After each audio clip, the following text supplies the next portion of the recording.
ইতিহাসের মধ্যে আছে দুই রকম ইতিহাস প্রমাণ করে। একটা হলো পৃথিবীর প্রথম মানুষ হযরতে আদম আলাইহিস সালাম। আদমকে যেদিন বানানো হয়, আদমকে যেদিন জান্নাতুল ফিরদাউসের মাটিতে বানানো হয়, আল্লাহ তাবারাক ওয়া তাআলা তার রহমতের ফেরেশতাদেরকে দিয়ে বলল, যাও তোমরা মক্কার মাটিতে ওই হাজার পাহাড় রয়েছে, ওই পাহাড়ের ভিতরে গিয়ে একটা জায়গা নির্ণয় করে দিলেন। এই জায়গাতে আসমান থেকে তিনি ছায়া দিয়ে দিলেন, এই পরিমাণ জায়গাতে তোমরা আমার কাবা বানাও, কেবলা বানাও, বাইতুল্লাহকে বানাও। ফেরেশতারা কেমন বানালেন? দুটি চারটি পাথর এবং কিছু বালুকে এক জায়গায় জমা করে দিয়ে ওই জায়গাটা দুটা কাঠ খোঁটা দিয়ে ছেড়ে দিলেন। এটাই হয়ে গেল কাবা। কাবা মানে পায়ের উঁচু হাড্ডি। ওটা পাহাড়ের চারিদিকে একটা জায়গায় উঁচু হয়েছিল, তাই কাবা। আবার কেবলা বলা হয়, কেবলা মানে রুকুন, আল্লাহকে ডাকার একটা নিশানা। এই ঘরটা আল্লাহ বানালেন, বানানোর পর বলছেন উদিয়া লিন্নাসি, এই ঘরটা আমি বানিয়েছি, ঘরটা আমি বানিয়েছি, আমার ঘরের মালিক আমি কি? আমি আল্লাহ। তবে ঘরটা আমি বানালাম মানুষের জন্য।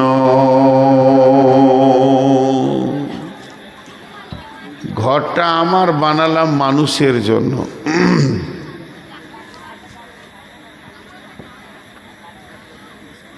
মোটামুটি 6-7টা নিয়ে আসবে, আগামীতে আর খানিক নিয়ে আসবে। আমি 2-4টা মোবাইল দেবো। তোমরা জানো যে আমি এগুলো বরদাস্ত করি না। ঘরটা আমার বানিয়েছে কার জন্য? মানুষের জন্য। খুব ধ্যান করেন কথাটা। এখন ওই কাবা শরীফ থেকে চলে আসি এই মসজিদে। ঘরটা কার? আল্লাহর। কিন্তু বানানো হচ্ছে কার জন্য? মানুষের জন্য, মানুষের জন্য, মানুষের জন্য। তাহলে মানুষ কি ওখানে শোবে? একটা উদাহরণ দিই। উদাহরণ হচ্ছে এই একরোল গ্রামটা, আপনাদের পঞ্চায়েতের নাম কি? নবগ্রাম। থানাও তো নবগ্রাম। দেখেন, পঞ্চায়েত নবগ্রাম, থানাও নবগ্রাম। তো এইখানটা কি নবগ্রাম? এই মাটিটা, এটাও নবগ্রাম। মুর্শিদাবাদ কি না? আচ্ছা, ওই গেটের কাছে মাটিটা কি? জঙ্গিপুর না নবগ্রাম? নবগ্রাম। খালি একটা ধ্যান দিয়ে শোনেন উদাহরণটা। মহিলারা বসে আছে, ওইটা কি? নবগ্রাম না অন্য কিছু? সবই তো নবগ্রাম। তা সবই যদি নবগ্রাম হয়, এখন আপনার সমস্যা হয়েছে, ঘরে ঝগড়া হয়েছে, কোনো মারামারি ফাটাফাটি হয়েছে, কোনো একটা কাজে প্রয়োজন, থানা। তা নবগ্রামে থানাতে যেতে হবে, তো এটা তো নবগ্রাম। এবার ডাকেন পুলিশকে। ওই রাস্তাটাও তো নবগ্রাম। ডাকেন, ডাকেন যে স্যার আমার একটু অসুবিধা হচ্ছে। কাকে বলবেন? কোথা বলবেন? আমার একটু অসুবিধা হচ্ছে স্যার, আপনাকে একটু স্কট করতে হবে, একবার আসতে হবে। আপনি বলবেন তো কাকে বলবেন, কোথা বলবেন? এটা তো গোটাতেই নবগ্রাম। কিন্তু একটা অফিস হতে হবে, অফিস। থানাতেই গিয়ে যে সব জায়গায় বলবেন তা চলবে না। একটা কাউন্টার আছে, একটা অফিস আছে, সেই অফিসে গিয়ে আপনি বলবেন, তারা অ্যাকশন নেবে। তেমনি আপনার কোনো জিনিসের প্রয়োজন আছে, পঞ্চায়েতে একটা অফিস আছে, অফিসে গিয়ে বলতে হবে। তো পৃথিবীটা কার? আল্লাহর। সমস্ত পৃথিবীর মালিক আল্লাহ। আল্লাহকে কিন্তু সব জায়গা থেকে ডাকলে পাওয়া যায়। তবে মানুষ বিভ্রান্ত হয়ে যেত, কোন দিকে ডাকবো, কেমন করে ডাকবো আমার রবকে। তাই সারা পৃথিবীকে তা আল্লাহ তার একমুখী করার জন্যে যে সমস্ত মানুষ তার আল্লাহর একটা ঘর যদি দরজা না থাকে তো বান্দা কাঁদবে কোথায়, বান্দা অভিযোগ করবে কোথায়?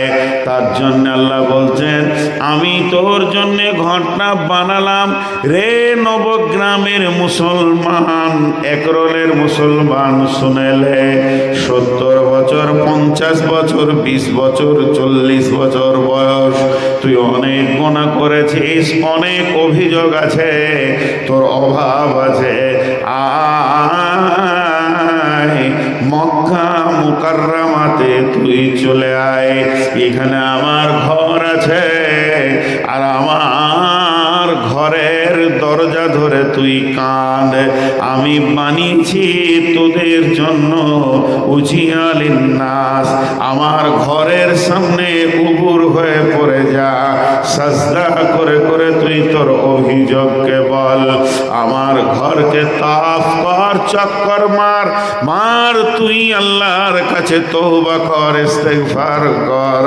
আমি রব তোকে মাফ করনে ওয়ালা। অতএব আমার আল্লাহ বলছেন ইন্না আউয়ালা বাইতিন উদিয়া লিন-নাসি লাল্লাযী বিবাক্কাতা মুবারাকা, আমি আমার ঘরকে তোদের জন্য মক্কা মুকাররমায় বানালাম কেনে হুদাল লিন-নাস, সারা পৃথিবীর মানুষ এখান থেকে হেদায়েত পাবে, এখান থেকে তারা জ্ঞানের আলো পাবে এবং তৌহিদের দরজা পাবে তারা এখানটা। এর জন্য আমি রব মক্কা মুকাররমায় এটা বানালাম।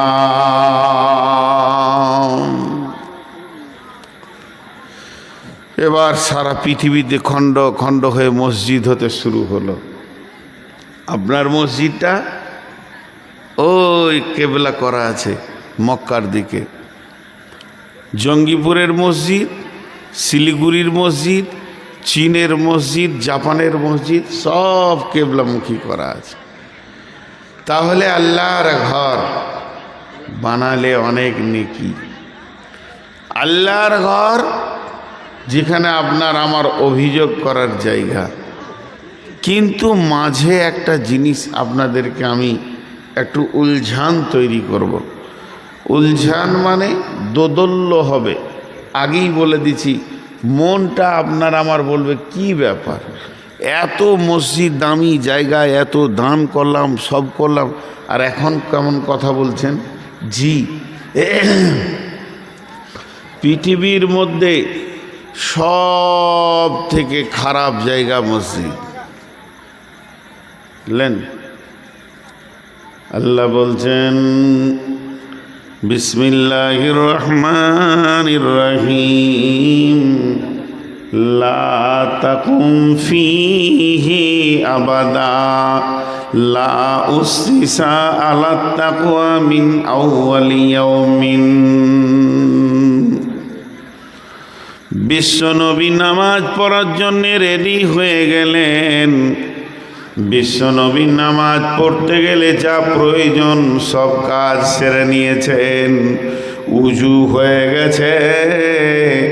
এবার নবীজি মসজিদের দিকে যাবেন, এমন সময় আল্লাহ তার ফেরেশতা জিবরাইলকে দিয়ে বললেন, হে জিবরাইল, তুমি আমার নবীকে আটকে দাও, আমার নবী যেন মসজিদে না যায়।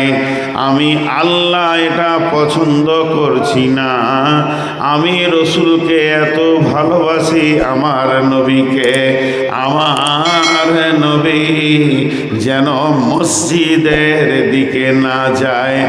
লা তাকুম ফিহে আবাদা। বিশ্বনবী হুজরা থেকে বের হবেন, মসজিদের দিকে যাবেন, এমন সময় জিবরাইল আমিন এসে সামনে দাঁড়িয়ে গেলেন। দাঁড়ানোর পর বলছেন, ইয়া রাসূলুল্লাহ, ইয়া হাবিবাল্লাহ, ও দয়ার নবী গো, আপনি মসজিদে যাবেন না, মসজিদটা এত নোংরা, আপনার মতো নবী মসজিদে পা রাখবে এটা আল্লাহ মেনে নিতে পারছেন না। আল্লাহ আমাকে জন্য পাঠালো, হে জিবরাইল, তুমি এক্ষুনি যাও আর আমার নবীকে গিয়ে আটকিয়ে দাও, ও যেন মসজিদে পা না রাখে। আল্লাহর রসুলকে মসজিদে যেতে গিয়ে আটকিয়ে দেওয়া হলো। নবীজিকে মসজিদ যেতে দেয়া হলো না, আটকে দেয়া হলো। এখন আপনার আমার মন কি বলছে? এতক্ষণ ভালো বলছিলাম, এবার গোলমাল শুরু হয়ে গেল। কথাটাই শুনে কেমন লাগছে যে আল্লাহ তার রসুলকে বলছে যে মসজিদে পা দিও না। আপনাকেও মনে হবে যে এই কথাটা উল্টা, কিন্তু যারা নামাজ পড়ে না এরা মনে মনে ভাবছে ওই জন্যই তো আমরা মসজিদে যাই না। ওদের জন্য কিন্তু খুব ভালো জুতের একটা খবর হয়ে গেল। আর এটা কোথা আছে? বেনামাজিরা শুনেলেন, কোরআনে সূরা তওবায় 108 নম্বর আয়াতে আছে যে রসুলকে মসজিদে ঢুকতে দেওয়া হয়নি, জিবরাইলকে দিয়ে আটকে দেওয়া হয়েছে। খোশ হয়ে গেল, এরা তো দলিলও পেয়ে গেল, খোশও হয়ে গেল। জি, আপনি এত রাতে মুরব্বী তাও বসে আছেন, বলো না?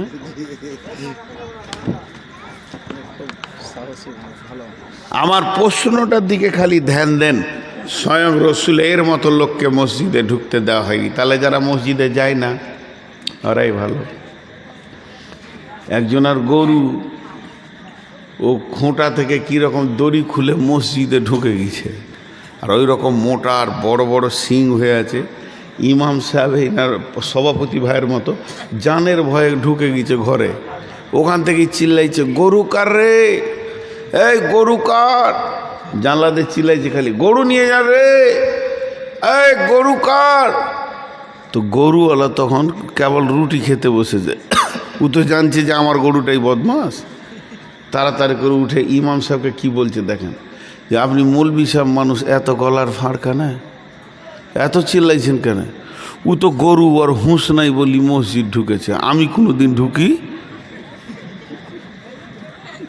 বলছো গরু ওর হুঁশ নাই বলি মসজিদে ঢুকেছে, আমি কোনো দিন ঢুকি? ইমাম সাহেব বলছে, তোর থেকে গরু ভালো হবে, ও তাও আল্লাহর ঘরে এসেছে, তোকে হুঁশ হচ্ছে না যে আল্লাহর ঘরে ঢুকি। জি, এর নাম মসজিদ। আপনাদের মেয়েদের জালসাও শুদ্ধ হচ্ছে না?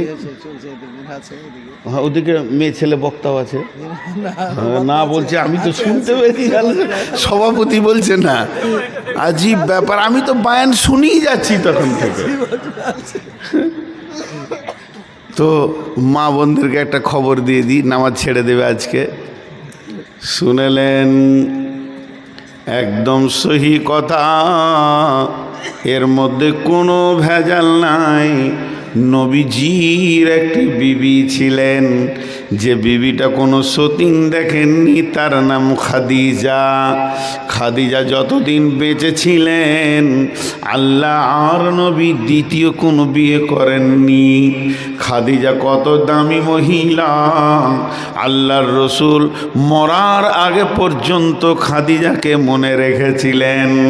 খাদিজা কত দামি মহিলা, গারে হীরায় প্রতিদিনের খাবার যিনি দিয়ে আসতেন তিনি খাদিজা। শুধু এই পর্যন্ত নয়, খাদিজা মেয়েটা কত দামি, আল্লাহ সালাম দিয়েছেন, জিবরাইল সালাম দিয়েছেন, এই মেয়েটি নিশ্চিত জান্নাতি। এটা হলো রসুলের বিবি খাদিজা।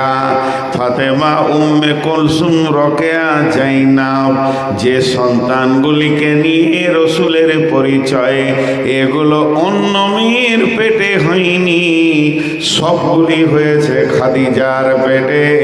অতএব খাদিজা ছিলেন নবীজির অনেক মহব্বতের বিবি। এবার শেষ ভেজালটা শুনেলেন, যেটা শুনলে আপনার আমার জান চুমকে যাবে। এই খাদিজা স্বয়ং বিশ্ব নবীর বিবি, জীবনে 5 ওয়াক্তের নামাজ পড়েননি।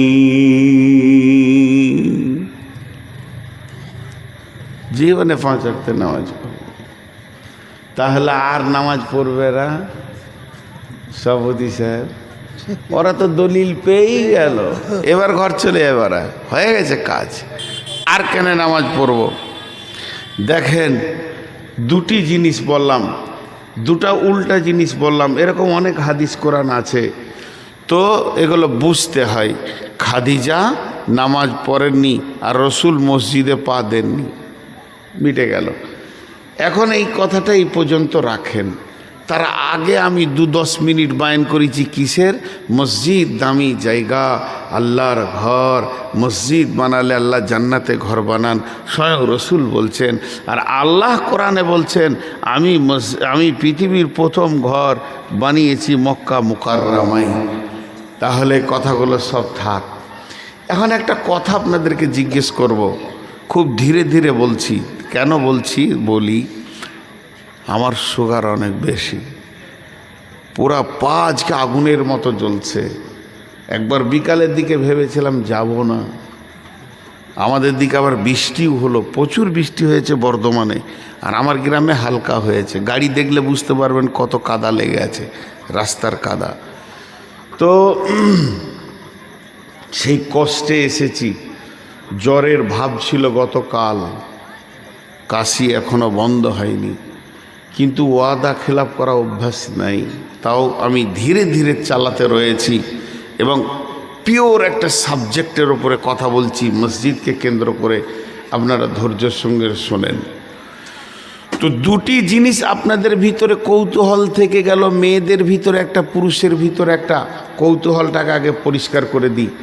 ইতিহাস আপনাদের স্কুলে, কলেজে, ইউনিভার্সিটিতে, প্রাইমারি স্কুলে, হাই স্কুলে, কলেজে, হাই মাদ্রাসায়, সব জায়গায় একটা সাবজেক্ট হয়, সেই সাবজেক্টটার নাম হলো ইতিহাস। হয় কি হয় না? আপনাদের এখানে হয় কি হয় না? সভাপতি মুখ খুলছেন, একটা অত বড় আলিম মানুষ, আর আপনারা একটু মুখ খুলছেন না। মনে মনে কেন এরকম চুপ আছেন? একটু মুখ খুলেন। ইতিহাস হয়। তো ইতিহাস মানুষের কি লাগে, কাজে লাগে? আমি বুঝে আসি না। এই ভাইয়ের সঙ্গে আমার অনেক ঝগড়া, আজ থেকে ধরেন 6 মাস আগে ঝগড়া, কথাবার্তা নাই। দুজনই আলিম, হতেই পারে, শয়তান কি লাগবে না? আলেম মানি কি ফেরেস্তা? এত ঝগড়া যে ওর কাছে আমি দাঁড়াই না, উনি আমার কাছে দাঁড়ান না। তো যাই হোক, একরোলের লোক বলছে 2 আলেমের মধ্যে এইরকম থাকবে, এটা তো ভালো নয়। যে 10 লোক বসেছে 2 আলেমকে নিয়ে, তো উনি বলছেন আমাকে নূর মোহাম্মদ সাহেব অপমান করেছেন। আমি বলছি আমি করেছি একা, আপনি কি ভালো মানুষ? এই যখনই পূর্বের কথা তুলতে গেছি, তখন ওখানকার 10 লোক বলছে দাঁড়ান দাঁড়ান মৌলভী সাহেব, দুজনেই দাঁড়ান দাঁড়ান দাঁড়ান দাঁড়ান, পেছনে যেটা ঘটে গেছে ওটা ছেড়ে দেন, ও কথা আর তুলিয়েন না। কথা তুলাতুলি হলে এত কথা বাড়বে যে নিষ্পত্তি আসবে না।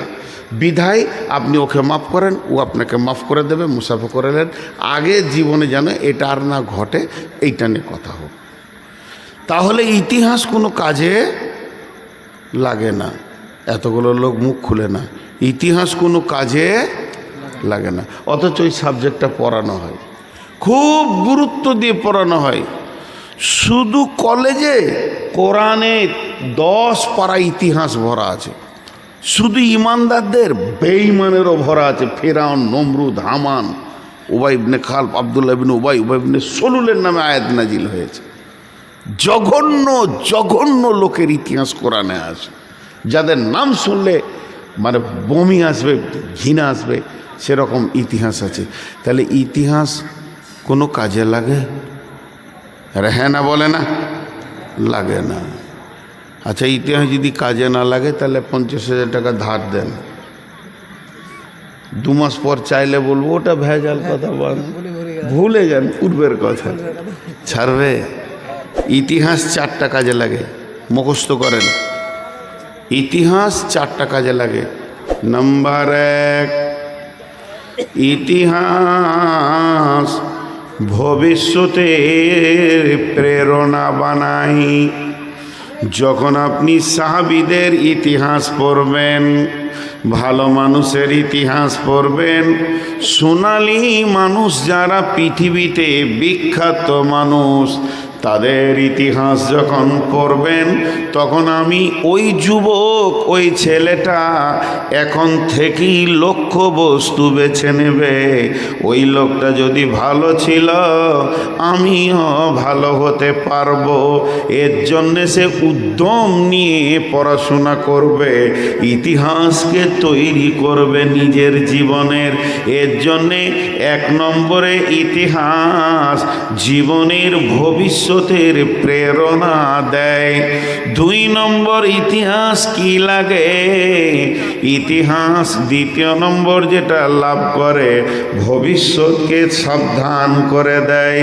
যখন ফেরাউন, নমরুদ, হামান, বড় বড় কুখ্যাত ডাকাত, কুখ্যাত যারা পৃথিবীর বুকে বেঁচেছিল, জন মানুষকে কষ্ট দিয়েছে, ওদের ইতিহাস যখন পড়বে, তখন নিজেকে তার থেকে সাবধান করবে যে এই লোকগুলো কখন কার ফেরাউন মারা গেছে, মানুষ এখনো তাকে ঘৃণার চোখে দেখছে।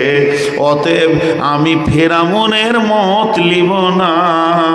তাহলে আমি যদি একরলে বাস করি আর ওই ফেরাউনের মতো আচরণ করে যেদিন আমি মারা যাব, মানুষ আমাকে ঘৃণার সঙ্গে নাম নেবে।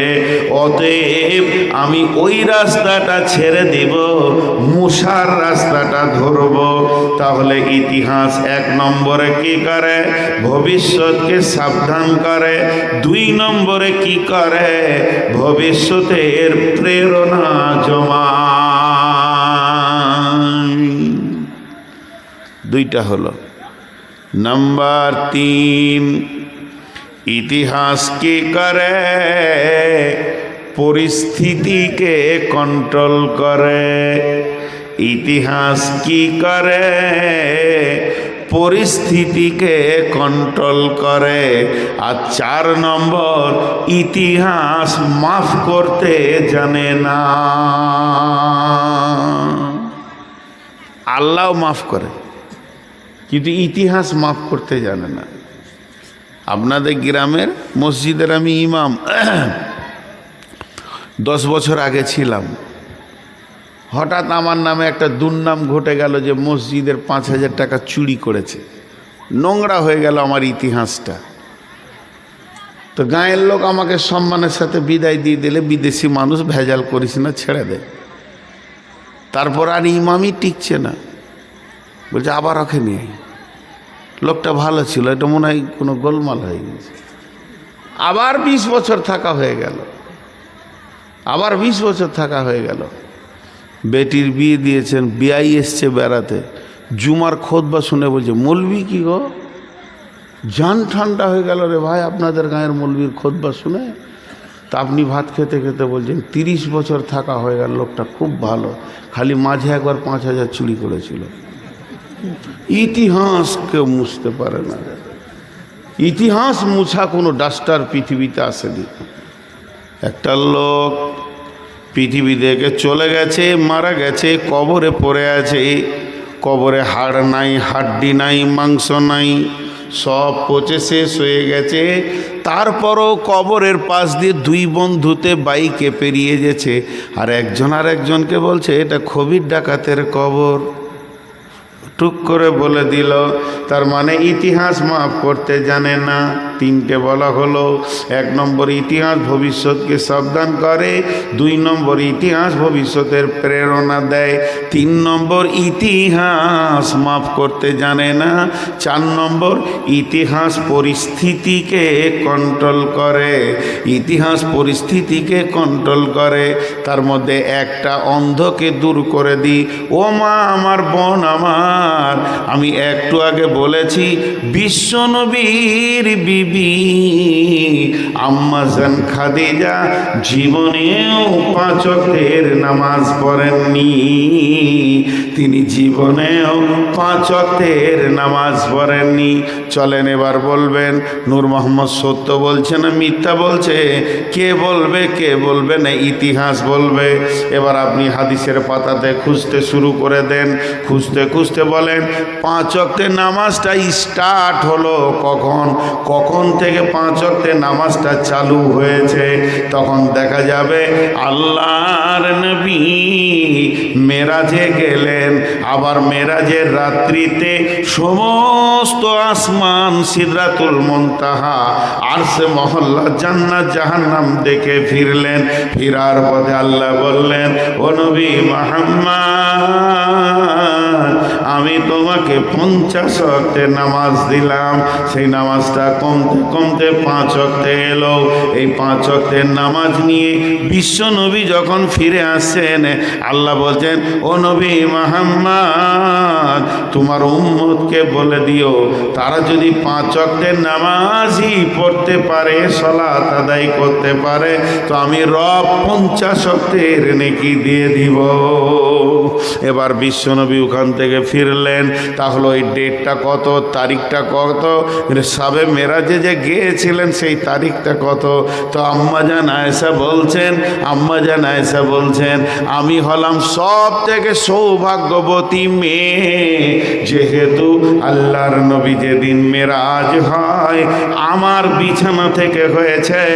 নবীজি আমার কাছে শুয়েছিলেন, আমার কম্বলে ছিলেন, নবীজি ছিলেন আমার বালিশে। ওই রাত্রিতে নবীজির মেরাজ হয়েছে। তার মানে বিশ্ব নবী মেরাজ হয়েছে আম্মা জান আয়েশার বিছানা থেকে, মক্কা মুকাররমা থেকে। তাহলে এখান থেকে বোঝা গেল আম্মা জান আয়েশা বলছেন আমি খাদিজাকে সতীন হিসেবে দেখিনি, খাদিজার কথা খালি রসুলের কাছে শুনেছি। তার মানে নামাজের কথা যখন এসেছে আসমান থেকে, যেদিন থেকে 5 ওয়াক্তের নামাজটা চালু হয়েছে তার আগেই খাদিজা দুনিয়া থেকে চলে গেছেন, মারা গেছেন, পৃথিবীতে বেঁচে ছিলেন না।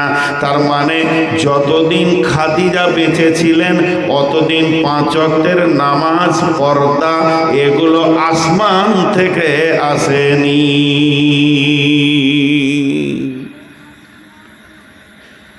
এখন কথাটা এরকম হবে যে আম্মাজান খাদিজা নামাজ পড়েননি নয়, নামাজ পাননি।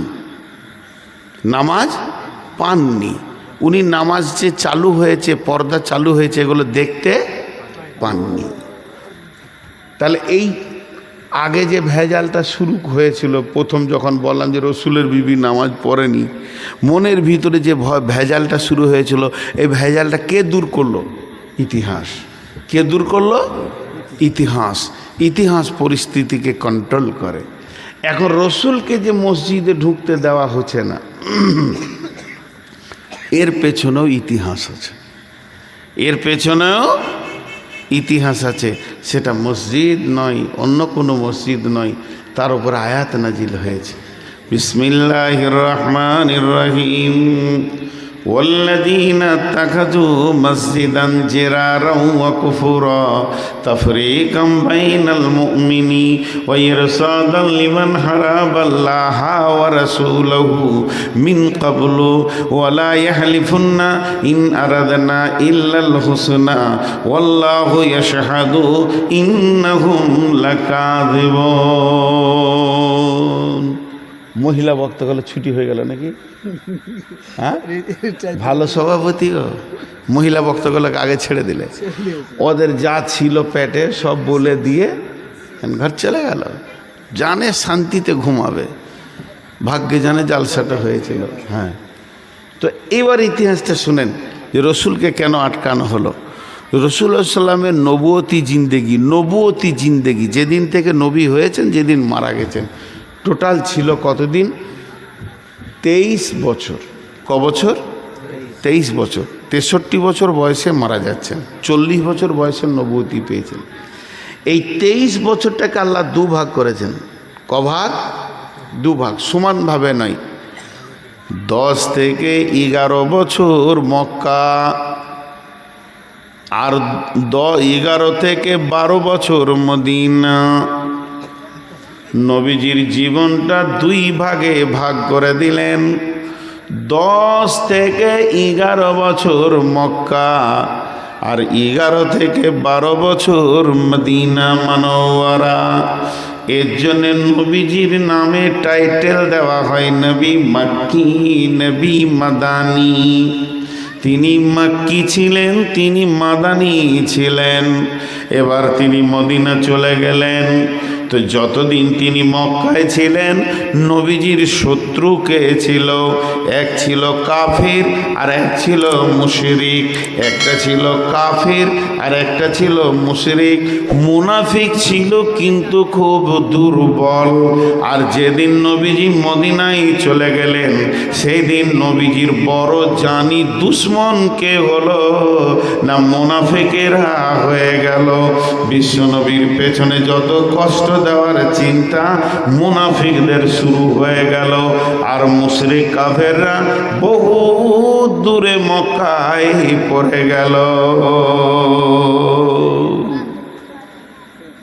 কেমন? রাসূলুল্লাহ সাল্লাম মক্কা থেকে মদিনা চলে গেলেন। এই ওই ওই তোরা বস বস, 5 মিনিট বস বস। পুরা দল তোদের একটা ভেড়ার মতো। ভেড়া যেমন একটা সর্দার থাকে, উঠলি ঝেড়ে উঠে যায়, তোরা 2বার ওই রকম করেছিস। পেচ্ছাপ লাগবে তো ওইখানেই ছাড়বি। আজকে আমার বায়ান শেষ না হওয়া পর্যন্ত তোরা উঠতে পারবি না। যদি বুঝে না আসছে তো চুপচাপ করে পাবজি খেল, তাও বসে থাক। হ্যাঁ, তোরা উঠছিস তো পুরো দল, কাকে যে ধ্বংস করছিস আল্লাহ জানে। একদম ওখানে বসে থাকবি, উঠবি না। উঠলে ভলেন্টিয়ার পাঠিয়ে পিটে নিব জান ভরে, হাড় হাড্ডি কিছু রাখবো না। তো এই ইতিহাসটা আপনাদেরকে একটু ধ্যান দিয়ে শুনতে বলছি, কারণ ইতিহাসের ভিতরে সোনালী অক্ষর লুকিয়ে থাকে। ধ্যান দেন, এই তোরা শোন মন দিয়ে, বাচ্চা ছেলে, ইতিহাসগুলো তোদের মনে থাকবে। মদিনায় যখন চলে গেল, একবার আমাকে দিই উদাহরণ দিই। এইখান থেকে আমার বাড়ি কিছু না হলো 120-30 কিলোমিটার। তো আমাকে মারার প্ল্যান করেছে আমার গ্রামের লোক। আমি রাতে রাতে উঠে চলে এলাম সখী মোড়ে, একদম একরোলে ঢুকলাম। আর একরোলের লোক আমাকে সকালে যেই দেখে নিয়েছে, সবাই খালি হুজুর হুজুর হুজুর হুজুর হুজুর। কোথা থেকে আসলেন, কেমন আছেন, কি খাবেন, মানে আমাকে ছাড়া আর কিছুই বুঝে না। এরা একদম পাগলা হয়ে গেছে। ছেলে মেয়ে বৃদ্ধ শিশু সবাই বলেন। ছেলের বিয়ে দেবে তাও আমার সাথে পরামর্শ, মেয়ের বিয়ে দেবে তাও পরামর্শ, কাজে যাবে তাও পরামর্শ, কাজ থেকে ফিরে আসছে তো আগে হাত মুখ ধুয়ে দেখা করি, মৌলানা কেমন আছে। গোটা এলাকার মানুষ পাগলা হয়ে গেছে। সবাই সহ্য করতে পারবে? বলেন, সবাই পারবে? এরই ভিতরে এই গ্রাম ওই গ্রাম করে 3, 4, 5, 10 জন তাদের নেতৃত্ব এলাকায় চলছিল। তাদেরকে রাস্তায় দেখা হলে আর কেউ পৌঁছেও না যে চাচা কেমন আছো, কলজে জ্বলতে লাগলো। তারা ছিল মুনাফিক মদিনার। এবার দেখেন, মসজিদে রসুলকে পা দিতে দিচ্ছে না। এই ইতিহাসটা বলছি, ধ্যান দিয়ে শুনবেন, নাহলে স্লিপ হয়ে যাবে। কেউ পৌঁছে না। তো ওরা আপোষের মধ্যে জানে যে আমাদের দলে কে কে আছে। চলে গেল ওই মদিনার পাহাড়ের ধারে, গোপনে মিটিং করছে। তো ওদের মধ্যে যারা জোয়ান, তারা রেগে বলছে, মনে হয়েছে ওকে মেরে ছিঁড়ে ফেলে দিয়ে একদম। তো বৃদ্ধরা বলছে, চুপ চুপ, এমন করে বাঁশকে কেটে তুলে ফেলবো, না থাকবে বাঁশ আর না বাঁচবে বাঁশরি। দাঁড়া, ব্যবস্থা নিচ্ছি। তোরা কি ভাবছিস? বলছে ওকে সহ্য হচ্ছে না আর দেখে। এলাকায় এত বড় উমাস্তান হয়ে গেল, কোথা থেকে এসে বলছে ঠিক আছে, ওকে মারতে হবে। প্ল্যানটা হচ্ছে রসুলকে মারার, রসুলের জানকে শেষ করার, এই প্ল্যান চলছে। প্ল্যান করতে করতে ওদের মধ্যে বয়স্ক মানুষ বলল, বাবা শোনো, তাড়াহুড়ো করে কাজ করতে গেলে হবে না।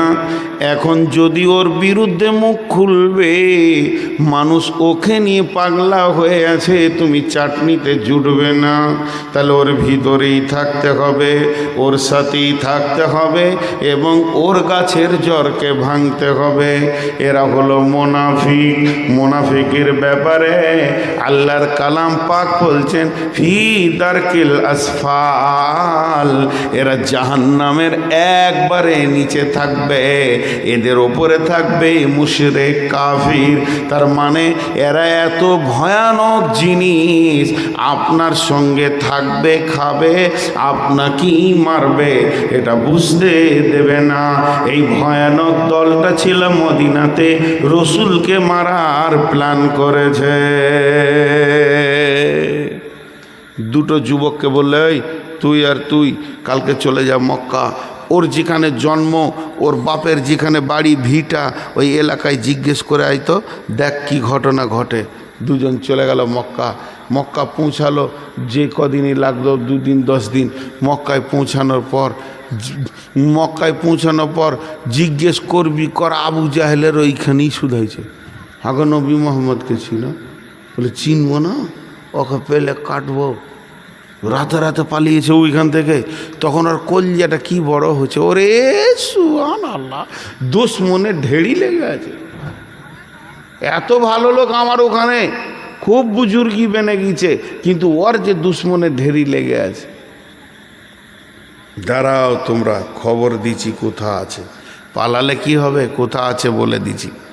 এবার ওই দুইজন আসলো, আবার মিটিং ডাকলো, তারা গোপনে গোপনে মিটিং ডাকলো। মিটিং ডাকার পর পাহাড়ের গুহাতে আবার লুকিয়ে তারা বসে গেল। বলে, বাবা তোমাদেরকে মক্কা পাঠিয়েছিলাম, মক্কার খবর বলো। হাসতে হাসতে আনন্দে বলছে, মক্কার খবর অনেক ভালো, ওখানে ওর দুশমনের ঢেরি লেগে আছে। যদি ওদেরকে একবার মদিনাতে আসতে দেওয়া হয়, ওর দুশমন কি মেরে চলে যাবে, আমাদেরকে হাত দিতে হবে না, আমাদের নামে বদনাম হবে না, মার্ডার কেসের কোনো বিচার হবে না, আমাদের নামে কেসই লাগবে না। অতএব খালি মক্কার লোককে কিভাবে তারা মদিনাতে আসবে আর মদিনাতে এসে নবী মুহাম্মদকে মারবে, এই বিষয়টা চিন্তা করলেই হয়ে যাবে। এরা তো খুশি হয়ে গেল, বাহ বাহ, কাজ হয়েছে, চল। এবার কি করবে? আরে ওরা যে আসবে, কার ঘরে থাকবে, কার ঘরে থাকবে? 2-4 জন যে মারতে আসবে, যদি যার ঘরে থাকবে ও যদি দেখে লাই, হাজি ভাই আমার বাড়ি বর্ধমান, আমার দুশ্মন এলাকায় ঘুরছে, আপনারা চিনবেন না, আমার চোখে যদি এক ঝলক পড়ে তো আমি বুঝতে পারবো না যে এইখানে।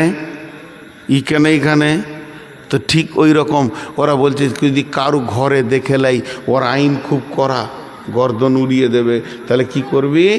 বলছে একদম মদিনার এক প্রান্তে এক ধারে একটা ছোট্ট মতো মসজিদ বানিয়ে নিল ওরা। ওই মসজিদটা বানালো কি নিয়তে? যে ওই মসজিদের ভিতরে তাদেরকে রেখে মেহমানদারি করে আমরা খাওয়াবো। আর যখন নবী মুহাম্মদ সাল্লাল্লাহু আলাইহি ওয়াসাল্লাম একা থাকবে, সমস্ত সাহাবীরা মাঠে ঘাটে খেজুরের বাগানে কাজে চলে যাবে, তখন এরা গিয়ে ওকে কেটে দেবে, পিস করে দিয়ে চলে যাবে। তাহলে একটা মসজিদ বানা, কারো বাড়িতে রাখতে হবে না, যে তাড়াতাড়ি করে খেজুরের গাছের পিলার, খেজুর পাতার ছাওয়ানি আর ডাল কাঠখোট্টা দিয়ে মসজিদটা হয়ে গেল। 1-2 ঘন্টার মধ্যে মসজিদ হয়ে গেল। বলে তাহলে এবার মসজিদের উদ্বোধন করতে হবে, নামাজ শুরু করে দিতে হবে। এইটা আমরা ওয়াক্তিয়া মসজিদ বানাবো, এখানে 5 ওয়াক্তের নামাজ পড়বো, আর জুমাটা যাকে মারবো তার পেছনেই পড়ে চলে আসবো মসজিদের নববীতে। তাহলে তাহলেও বুঝতে পারবে যে এই লোকগুলি আমার দলে আছে, এরা বেঈমান হয়ে যায়নি।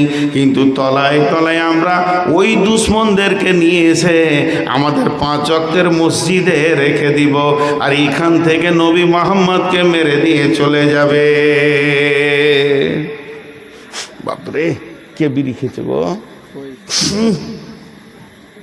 প্রচন্ড গন্ধ, এই পেছনেই খেয়েছে।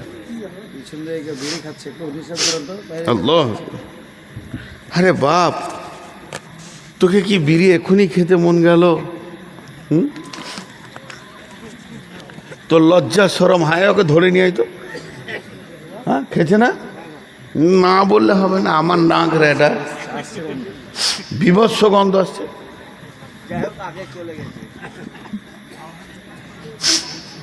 না, এখনো খেয়েছেও, এধার ওধার আছে। তো প্ল্যানটা বুঝতে পারছেন আপনারা? হ্যাঁ না বলেন একবার, যে ওরা এসে মেরে দিয়ে চলে যাবে, এটা ওদের প্ল্যান। মসজিদ তৈরি হয়ে গেল, এখন উদ্বোধন বাকি আছে, তখন বলছে কে উদ্বোধন করবি? এখনো নবী বেঁচে আছে, ও যদি উদ্বোধন না করে তো এটা মসজিদ বলে কেউ পুঁছবে না। কথাটা বুঝতে পারি? ও যদি উদ্বোধন না করে তা একে কেউ মসজিদ বলে পুঁছবে না, ঘৃণা করবে। স্বয়ং রসুল বেঁচে আছে, একরোল মসজিদের, জামে মসজিদের ইমাম হলো স্বয়ং রসুল সাল্লাল্লাহু আলাইহি সাল্লাম, আর এইখানে এই মসজিদটা হয়েছে, তো উদ্বোধনে ওকে বাদ দিয়ে করবে, হয় মেনে নিতে পারবে না। তখন দুজন মুনাফিক গেল,